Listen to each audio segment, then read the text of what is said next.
అవును.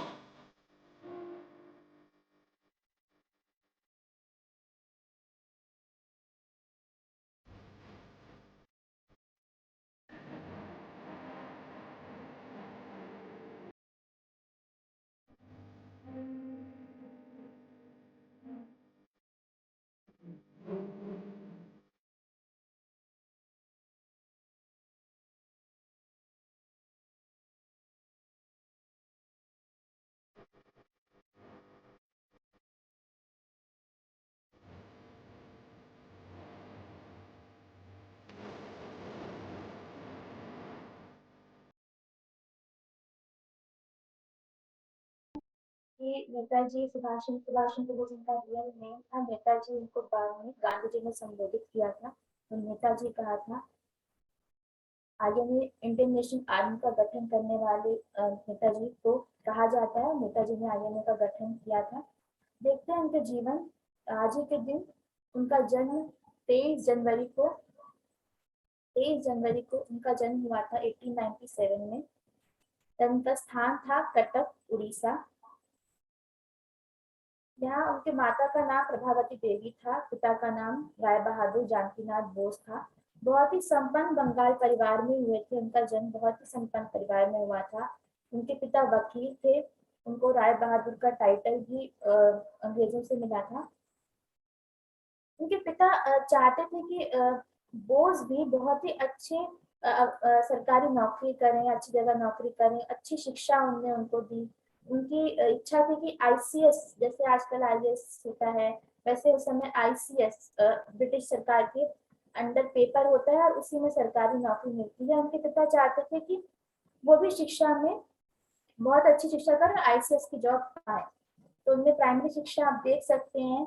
प्राइमरी शिक्षा के बाद उन्होंने 1909 में रेवेंशा कॉलेजिएट स्कूल ज्वाइन किया। 1915 में इंटर में सेकेंड डिवीजन से पास हुए। प्रेसिडेंसी कॉलेज में उन्होंने 1916 में बीए ऑनर्स फिलोसफी से करना शुरू किया। लेकिन इस टाइम पे उनके मन में अंदर ही अंदर एक बात थी, क्योंकि प्रेसिडेंसी कॉलेज अंग्रेजों के अंडर चल रहा था, उन्हीं के पैटर्न में चल रहा था, जो उनको अच्छा नहीं लग रहा था। और उस टाइम पे एक प्रोटेस्ट हुआ उन अंग्रेजों के रूल्स के खिलाफ और इंडियन छात्रों का। तो उसको लीड किया सुभाष जी ने, जिसके कारण उनको रेस्ट्रिकेट कर दिया गया और उनको अपनी पढ़ाई यहाँ पे छोड़नी पड़ी। उनको बहुत मन था कि वो आर्मी को ज्वाइन करें, वहाँ जो भी आर्मी थी उस टाइम पे, उस आर्मी को ज्वाइन करें। तो उन्होंने पेपर डाला जिसमें 49 बंगाल रेजिमेंट में उनका सिलेक्शन सिर्फ आंख खराब होने की वजह से नहीं हो पाया। उनकी आंख में प्रॉब्लम थी जिसकी वजह से उनका सिलेक्शन नहीं हो पाया। फिर से उन्होंने 1919 में बीए ऑनर्स को डाला, स्कॉटिश चर्च कॉलेज से फर्स्ट डिवीजन से पास किया। उनके पिता की इच्छा, आईसीएस की परीक्षा उनने दी और फोर्थ पोजीशन, उनकी पूरी प्रायोरिटी लिस्ट में फोर्थ पोजीशन आई। बहुत ही अच्छे थे। स्टार्ट हम लोग आज भी आईएएस पीसीएस के लिए लगा देते हैं, जान लगा देते हैं आजकल के बच्चे। और वो उनने फोर्थ पोजीशन में पास की थी। सोचे कितने पढ़े लिखे थे, लेकिन उनके मन में ये भाव जो था कि अंग्रेजों की गुलामी नहीं करेंगे, कहीं ना कहीं पनप रहा था। इच्छा नहीं थी, पिता की इच्छा अनुसार कर दिया, लेकिन उनकी स्वयं की इच्छा इतनी नहीं थी। उनने एक पत्र लिखा अपने घर कलकत्ता में कि मैं गुलामी में नहीं कर सकता, किसी उसी अंग्रेज सरकार के अंडर काम नहीं कर सकता जिसने मेरे देश को गुलाम करके रखा है। मैं उसके अंडर काम नहीं कर सकता और मुझे स्वतंत्रता संग्राम में आगे जाना है, बढ़ना है, उसमें अपना भागीदारी निभानी है। आप सब माताओं के लिए बहुत ही प्रेरणाप्रद होगा कि उनकी माता ने वहां पत्र में रिप्लाई किया कि पिता और परिवार कुछ भी कहें, लेकिन मुझे अपने बेटे पर गर्व है। कि आप सबको भी ध्यान देना चाहिए, कहीं ना कहीं माँ के अंदर ये भावना थी कि गुलामी, हमें कहीं गुलामी की जंजीरों में नहीं बंधे रहना है, किसी की गुलामी नहीं करनी है। अंग्रेजी सरकार के खिलाफ माँ के भीतर वो रोष था, जो सुभाष के अंदर इतना सब पढ़ाई करने के बाद भी, इतना जॉब करने के बाद भी, उसके आईसीएस की नौकरी पाने के बाद भी उनके मन में ये बात रही। और ये बात किसकी वजह से आई, कहीं ना कहीं माँ के भावों की वजह से आई।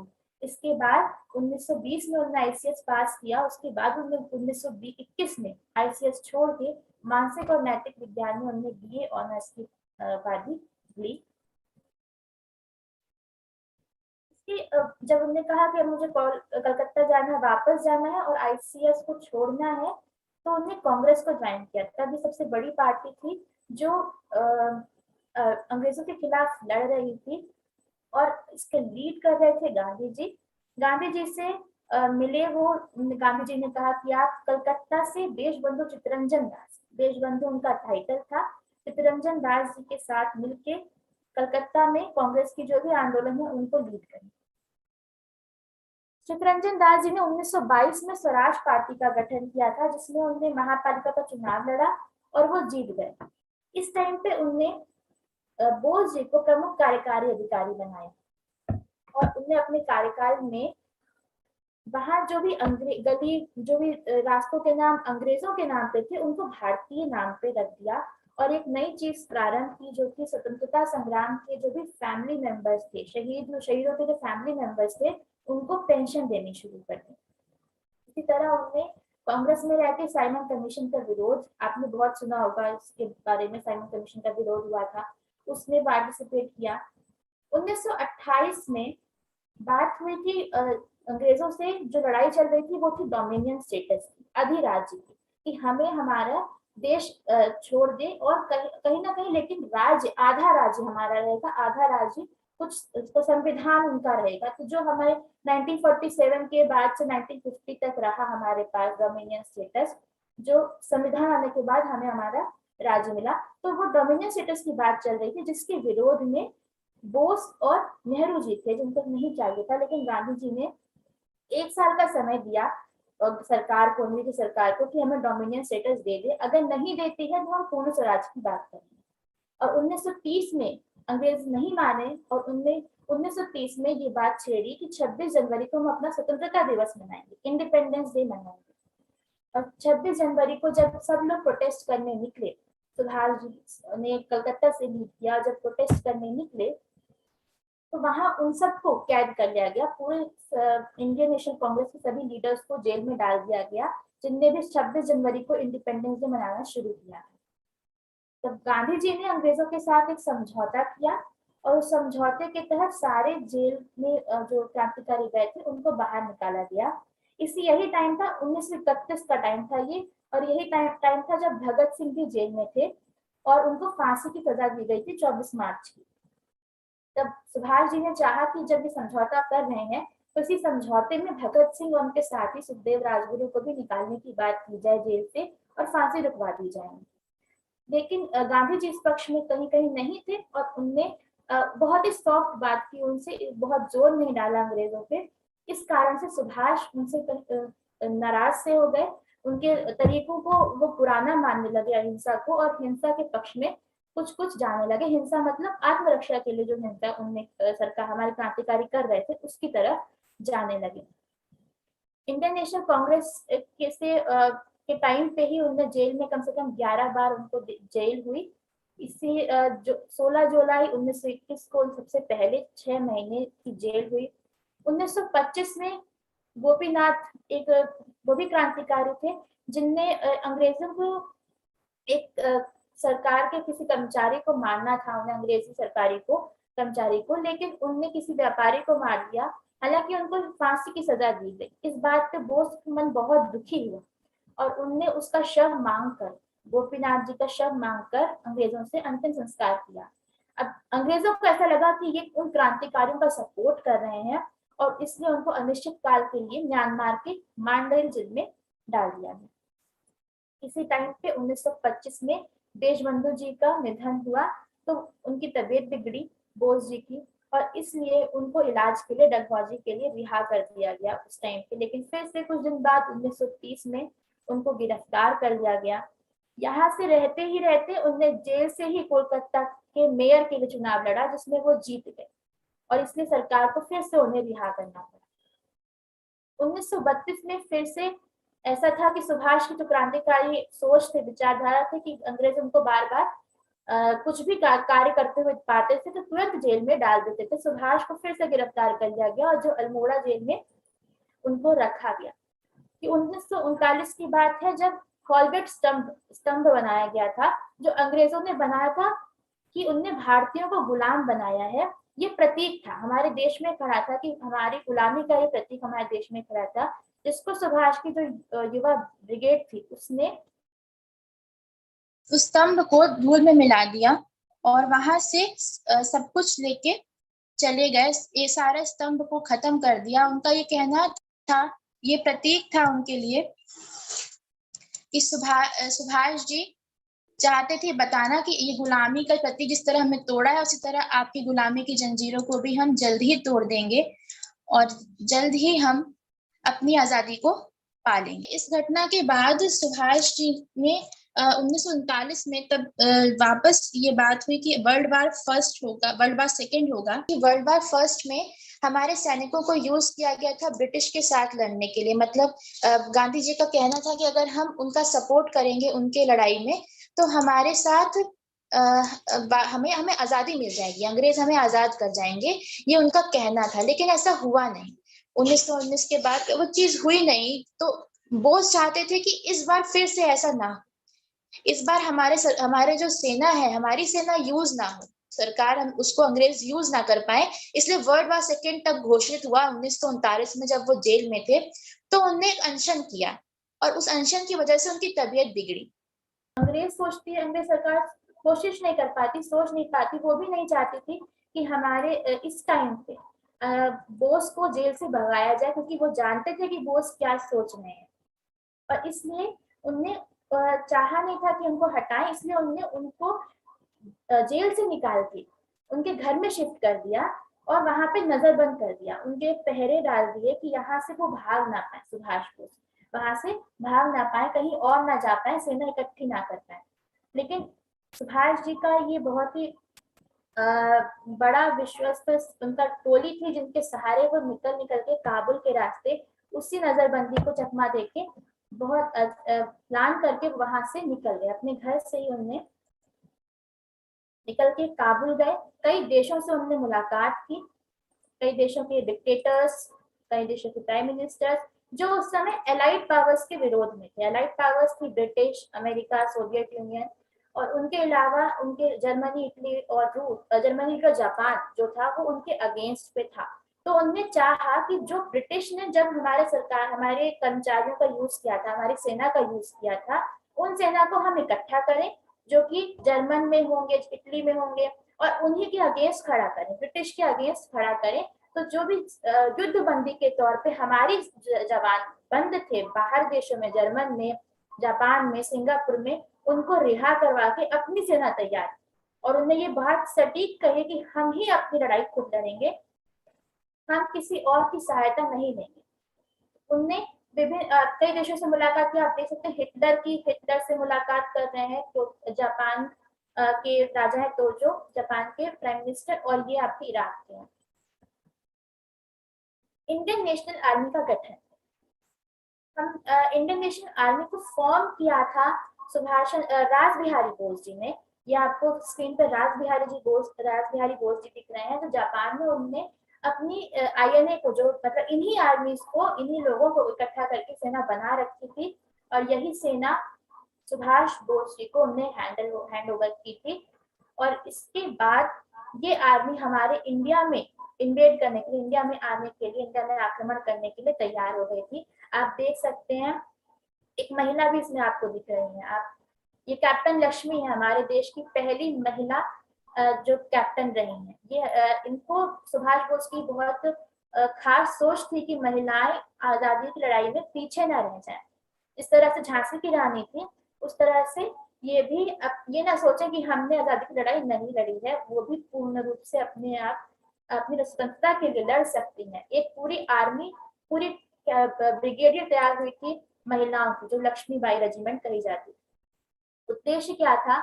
उद्देश्य हम कहते हैं 1942 में राज बिहारी बोस ने इसकी स्थापना की थी, और उद्देश्य ये था कि जो द्वितीय विश्व युद्ध है उसमें अंग्रेजों के खिलाफ लड़े हम भी अपनी तरफ से एक लड़ाई छेड़ें। देश के बाहर जो लोग इसमें हैं, जो भी देश के बाहर है, उनको इसमें शामिल करें और उसके खिलाफ अपनी आवाज उठाएं।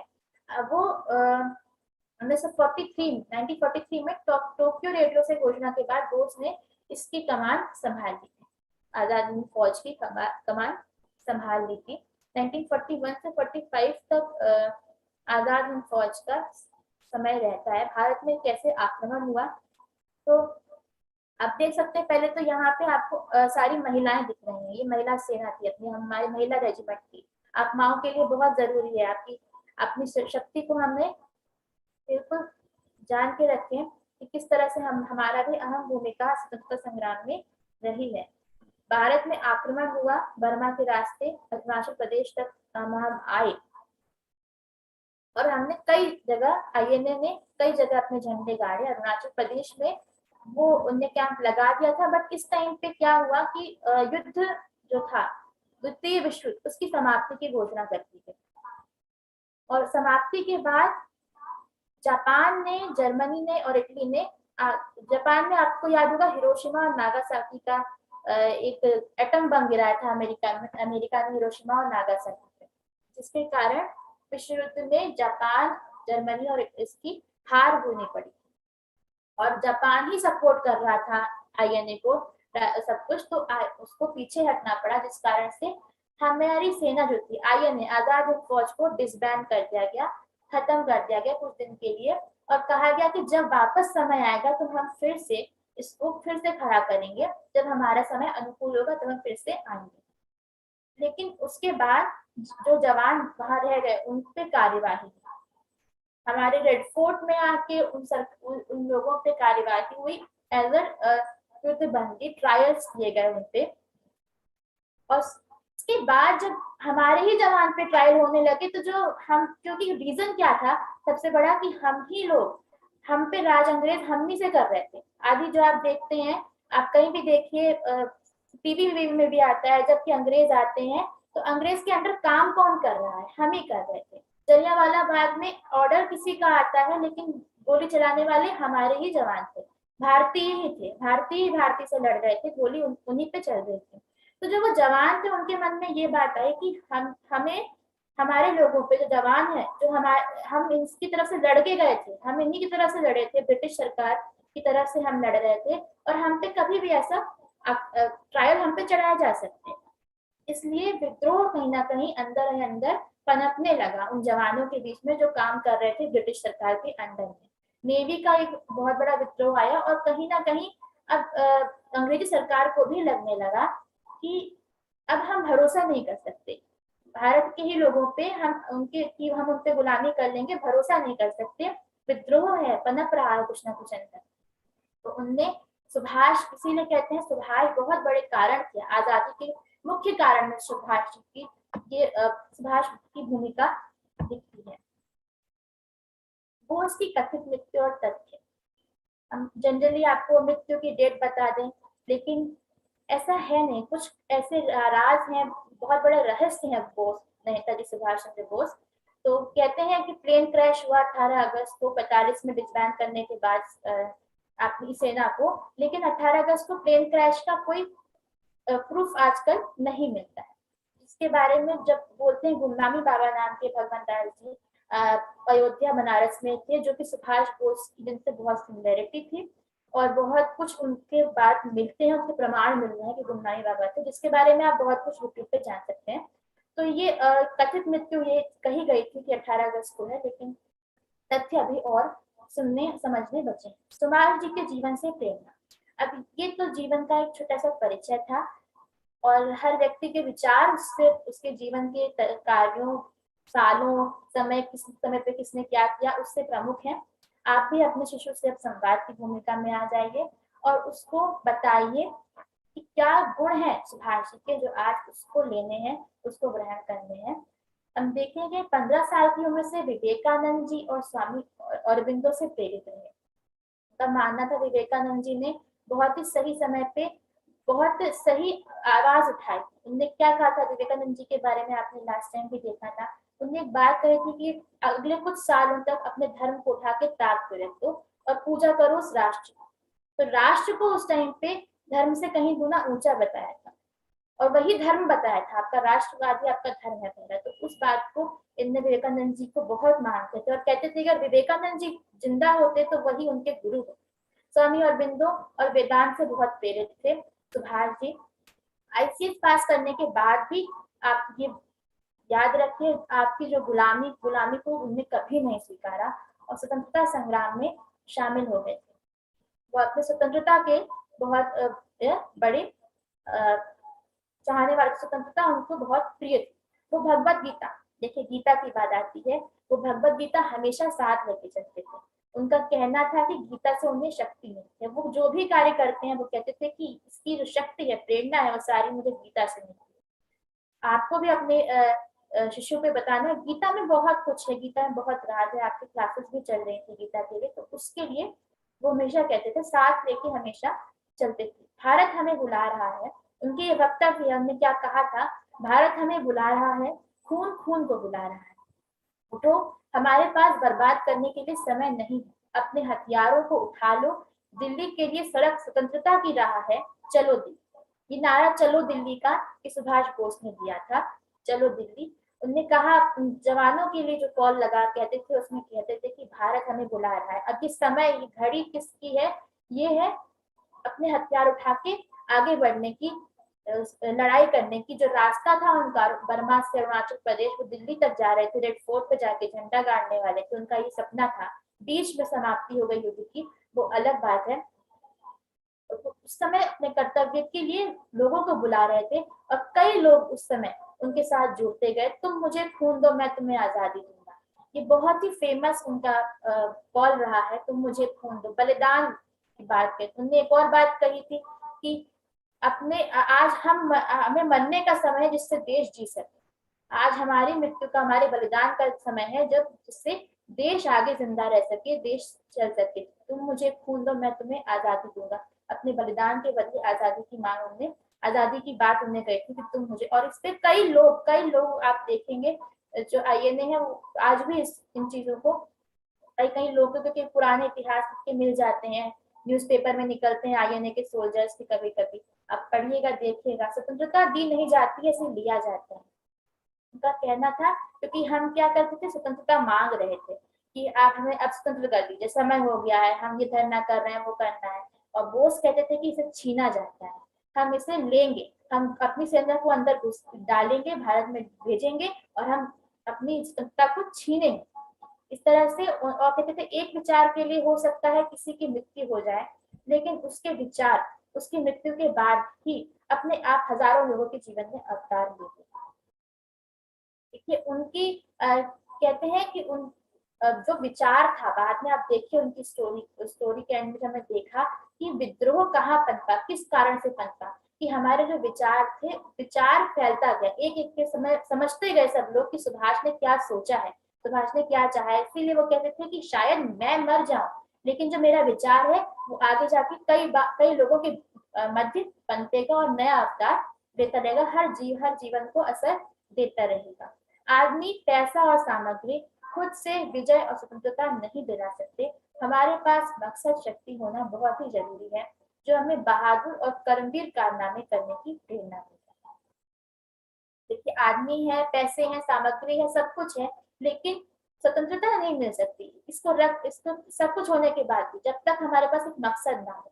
बहुत छोटी सेना थी हमारी, लेकिन फिर भी उस सेना ने बहुत अंदर तक जाके, बहुत कम हमारे पास साधन भी थे, लेकिन फिर भी वो मकसद बड़ा था, देश स्वतंत्रता का मकसद बड़ा था, इसलिए वो शहादत भी उनको छोटी लगी और वो आगे बढ़ते गए, सारी आर्मी आगे बढ़ती गई।